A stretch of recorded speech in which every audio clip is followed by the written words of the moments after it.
Good morning, everyone. I am Ingrid Anna from ingridana.com, and I thought I would reach out to you today before I go on a hike to share with you the 3 steps to rocking motherhood. Now, I had a baby 11 months ago, and it's been a really big transition. And in order to really thrive and make sure that I take care of my health so that I actually have the energy and the joy and the grounded disposition to be a good mother, to be really present, and to also make sure that I have a great marriage at the same time, I've had to really not only make sort of some changes, but I suppose deepen my resolve around self-care and self-love and body love. So I've been writing a lot about body image and self-acceptance and self-love and nourishment for a very, very long time. And, been practicing it and living it. But this has made me, or motherhood has made me really realize the importance of it so much more.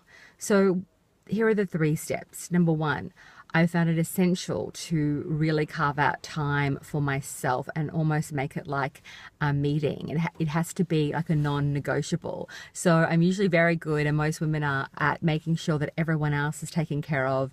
We give time to our children, our husbands, we cook for them, we clean, we do all these things in order to make sure that they have this beautiful life. And that's part of our role. And that's great. However, if we don't have that time for ourselves, we can feel resentful, stifled, worn out, exhausted. And then we don't really have that energy to give to our families in the way that we would like to. And we can emit that kind of sense of even anger, that resentment that I was talking about, a sense of frustration. You can feel overwhelmed and just exhausted. And when we're exhausted, we don't make great decisions. We can speak in a way that may not be as loving as we would like. And we don't really...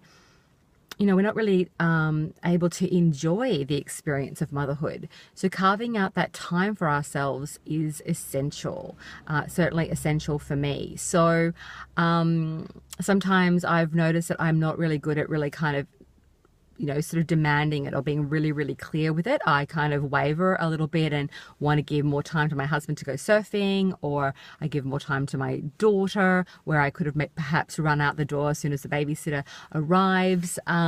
So from now on, I'm going to really honor that and honor my commitment to myself no matter what, unless an emergency or something comes up where I need to be present at home. I need to learn to be present, really truly present with myself, and really kind of fierce in a loving way, of course, around my commitment to myself. And having a little bit of that time, whether it's even just 20 minutes every few days, is essential to me. And I love to move my body. So I get out and move, and I do my prayer and my mantra. The next one is eating nourishing food. If I didn't eat really nourishing whole foods and have enough good fats in my diet, I think I would have had a really difficult time energetically. I think I would have had a lot less energy. I wouldn't have been as grounded, and I certainly probably wouldn't have lost the 15 kilos that I have very gradually over a 9-month period.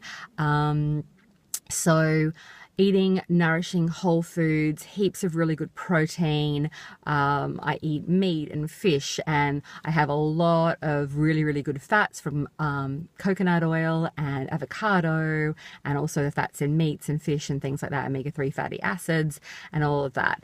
And it just makes me feel really satiated and full and nourished. I get a lot of pleasure from my food, and it's like the foundation and the bedrock of my health, along with my mindset.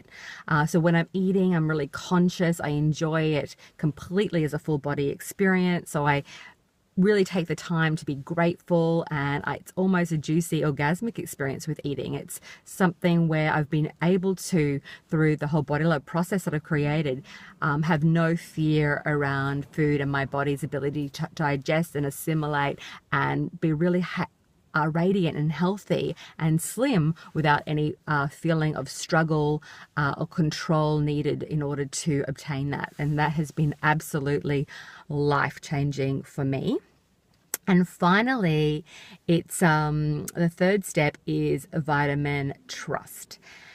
So when I'm tired or exhausted, we can, or I can have a tendency sometimes to get overwhelmed. And what vitamin trust has done, and this sense of real faith in my life, and that I really live in a very loving universe, and I have I'm really grateful for all that I have, is that I don't emotionalize my tiredness anymore.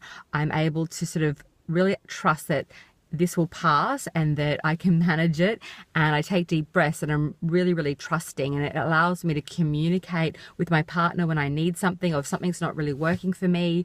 When I really trust my life and have faith that everything is happening for me and not against me, and that I live in this juicy, juicy kind of life, I'm able to sort of slow down, get really clear about what I need to express. I'm a lot more patient and loving with those around me. I'm a lot more patient and loving with myself. But that requires, as I said, that trust and that faith that everything is all well, everything is all good, and not to emotionalize my tiredness. And the way that I do that is I just breathe out any emotion that isn't loving and that isn't abundant out of my body, and I breathe in love, and I breathe in feelings of trust, and I imagine my body really, really grounded and connected to the earth and connected to my life and my heart and my soul. So there's a lot of mantra and meditative processes that I brought into my life, even more deeply since becoming a mother. So guys, I hope you've enjoyed this video. If you'd like to sign up for my free chapter of my book, Body Love Diet, head to ingridana.com or buy the book at bodylovedietbook.com. And I'd love to hear your comments. So if you'd like to post them below, I'd love to hear from you, and I'd love to know what you do to rock motherhood and to stay grounded, healthy, and happy. Sending lots of love. Have a body loving day. Bye.